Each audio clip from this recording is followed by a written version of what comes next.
Beat it up.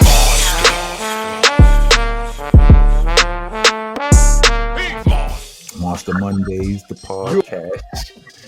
We'd like to thank our guests and my brother, my cousin, my relative, my friend Juxx. My man. Juxx. It's a real one. And if you just became a fan of his today, you wouldn't believe how skinny he used to be. I mean, like, this nigga got a little bit of all this. I love him. That's my bro. Thanks for coming by, Rusty. Thank y'all for joining us. You could be anywhere in the world, but y'all here with us and shit. We want to talk about a topic that's always a topic. It seems to be, and more so as of lately. That topic is labels, record labels. Majors versus independent. Like I hear them talk about this on a lot of podcasts, whatever. On the streets, in the world, like, you know, in our business. How do you feel about labels, Strang? Major versus independent. Which would you rather, if you had the opportunity to do either right now, which would you do? Well, I kind of been on both sides of it, so you know, if it was back in the days, of course it'd be the labels, man.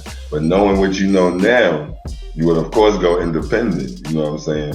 But if I was a new artist, ain't know no better. Of course I would want the big major label, man, because I wouldn't know no better. Mm-hmm. But of course, knowing, like I said, knowing what I know now, of course I would go independent every time. Mm-hmm. You don't see no way. Go ahead, Rhett. No, I wanted to ask y'all too. Did Duck Down operate like indie or like major? Do you think? Both. Duck Down operated like an indie on a major label. Yeah. You know what I mean? So they always operated like an indie, but they had major distribution. You know what I mean? Sure. So they kind of niggas don't know, but like it's like back in the day we had them 360 deal type joints. You know what I mean? We had it first, but within us, no, you know what I mean? It wasn't like no big ass label. It was like within us we had all that shit. So. Yeah. And we had it for a different reason, though. It was like, for us, it was just like, because we felt like we didn't really have no big homies in the game. It was just us, and we didn't trust nobody but us. So it was like, well, if you got to be the manager too, then you the manager too. You know what I'm saying? And if you gonna be all right, that's what we gonna do. You know, we know what we gonna do. You got to do everything else, and that was all we trusted. So it was just all in-house thing. We didn't, and we knew that some of this shit was a conflict of interest the whole time, as far as like, you know, your management being your label and all that. We didn't give a fuck. We was rule breakers already. All we really wanted was our foot in the door and our time to shine. You know what I mean? All of that shit, you know, that may have shifted and changed along the way, but we was really truly the first. I mean, I don't know if anybody did it before us, but way before niggas was talking about 360 deals, we had 360 deals and was happy about it too. We would have cursed you out if you questioned it. You know what I'm saying? Yeah. For sure. That's wild. So somebody from the label was making the clothing for the merch or whatever. Well, it was Duck Down, not Priority. Duck Down was. Okay. You know what I mean? So it wasn't, our 360 wasn't through, I mean, the 360 term hadn't been created yet, but it wasn't with Priority, it was with Duck Down. You know what I mean? It was like. So then it's still like y'all were doing it, because, you know, if the actual major had been doing it, nobody would have been seeing nothing, pretty much. You know what I'm saying? Because when they advance money, it's all about, you know, getting their money back. Right. Yeah. Absolutely. No. But I always say in this day and age, if like, even knowing everything I know right now, like if a situation came at me that wasn't permanent and it had something that I could fuck with, like, you know, like what we said with Rust, like what Rusty was saying, like you got a certain level of independence, right? And I know it's a short amount of time. Like, all right, I'm gonna give you this. All I want is this, and this. As long as I got this, I give you this. And it's not, and this, and this ain't necessarily money either. You know, one of those disses is creative control. You know what I'm saying? And shit like that, like the last say on the you know, the quality control and shit like that. For sure. You know what I mean? You know who like freaked the situation a little bit back in the days, like Dipset, man. Cameron, Jim Jones, and them dudes. Yeah. They had like major buzz, but then they went independent with it.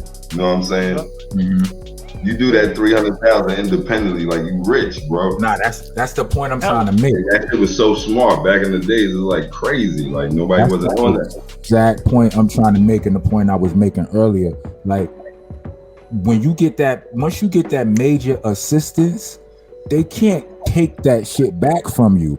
Now you have this buzz from these major niggas, and you can take that buzz, and your face is now a face card. Your face is now currency.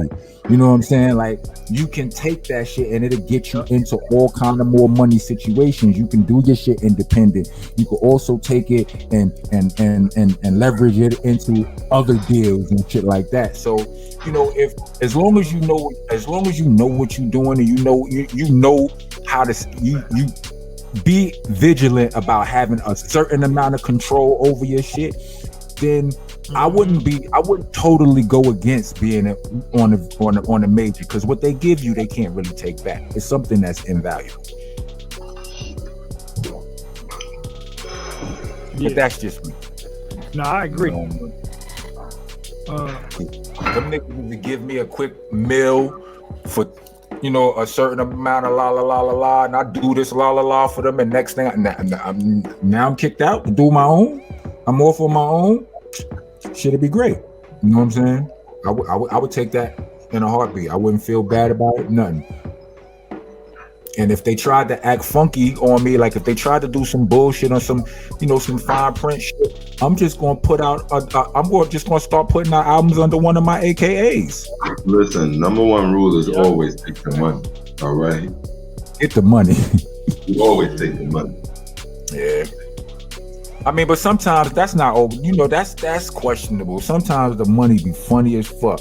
I mean, like as far as advances, all that stuff, you always take the money.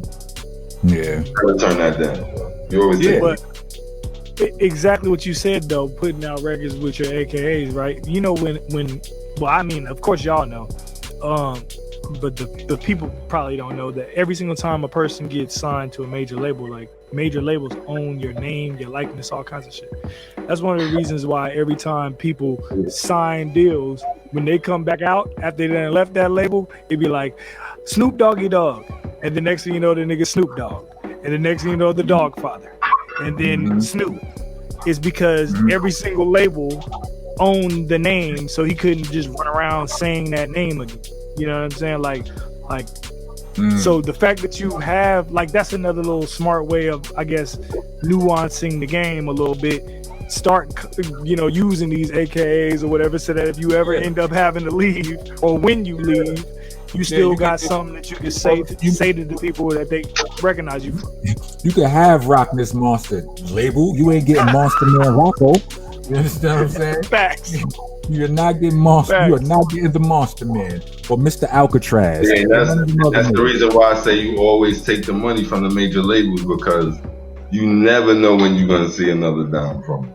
All right, you're gonna talk about they're gonna recoup and all this and this bullshit. So you take as much money as you can from the label. Yeah, because the only way for them to get their money back is from you, is to make you sell records. Right. You know what I'm saying? So, and if they don't do that, then they won't get their money back, and you won't see another dime from them. So you're absolutely right. Yeah, one of the things I was a bit talking about earlier to one of my boys is, this is slightly off topic, so we'll probably go back to talking about it later or whatever, but it's publishing deals on some major level stuff or whatever. They kind of, the deals are kind of similar, a record label deal and a publishing deal, but people get stuck in the publishing deals because of the fact that they don't realize those percentages that they're signing for a certain amount of songs, like we were saying earlier or whatever, about oh, you want to sign me for a couple of albums? Okay, cool, nigga, I'll do that. You know what I'm saying? Like, I'll sign a couple of albums. I can make an album in a month.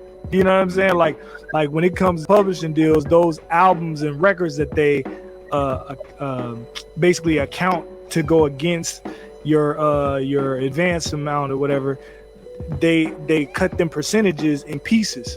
So like, of course, you sign a deal for like a 5-song deal, 500,000 or something, right? That's pretty low probably, but just in general, right? You as a writer only technically owns 50% of a record. So if you only own 50% of a record, that 5 songs is technically 10 songs. Then if you end up going with a publishing company that has other writers and producers that are attached to them, like a APG or something like that, you might end up doing a record that you think is all the way solid, and oh yeah, I got on Cardi B's new joint, and then next thing you know, they be like, you know what? I think that needs another 808, a different 808, or I think it needs a live bass.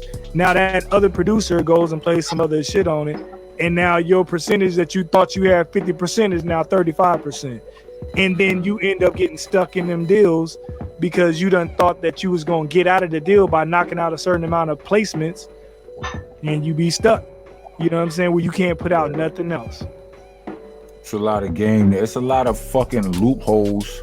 It's a lot of shit. Like literally, like, we've been in the game all this, as long as we've been in the game. I've been in the game since the 90s, and I'm still learning. You know what I mean? Like, it's like this. And what my advice for a long time has been to youngsters, you know, when I would do interviews, they ask me what's your advice to them. I'm like, look. My uniform answer after a while became, you better love this shit, because this game gonna beat you the fuck up. Like, who gonna take an ass whooping from somebody they don't love? Like, why would you? You wouldn't stay. You gonna leave. You gonna fight back. Whatever the case. But like, this game is going to beat you up. You know what I mean? So you better love it. You know what I mean? You gonna come in this shit, even if you never get jerked. Then that means, like, if you never get jerked, that means you probably did shit the hard way. It's pause, and all of that, but it took you a long time. You know what I mean? You just had to probably deal with your own money. Damn near everybody gets jerked. Pause, no, absolutely. In some way. Absolutely. So I'm just saying, like, if you don't, imagine what you gotta go through to not. That's not the easy route. You're gonna have to go extremely hard to not get jerked. For real. You understand what I'm saying? For real though. Crazy. It is. Really is.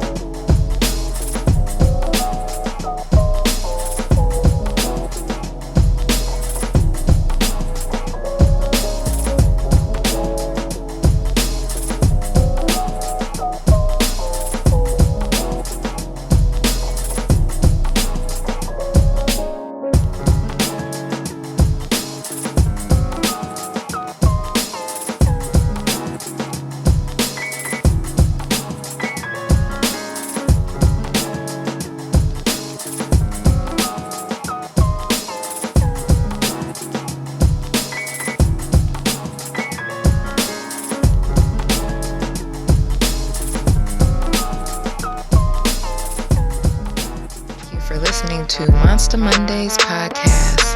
Please join us every Monday from 8 to 10 p.m. West Coast time and 11 to 1 a.m. East Coast time. Every single Monday, Monsta Monday on the Dash app. Also, check out these awesome shows from the rest of our podcasting family. Funny Farm, East New York Radio, All Elements Mix Show, The Star Power Collective, La Cosa Nostra Radio, 5150 Mix Show, Block News Live, Vinyl Coffee Mix Show, and Hidden Gems. Check them all out under the Delicious Vinyl radio station.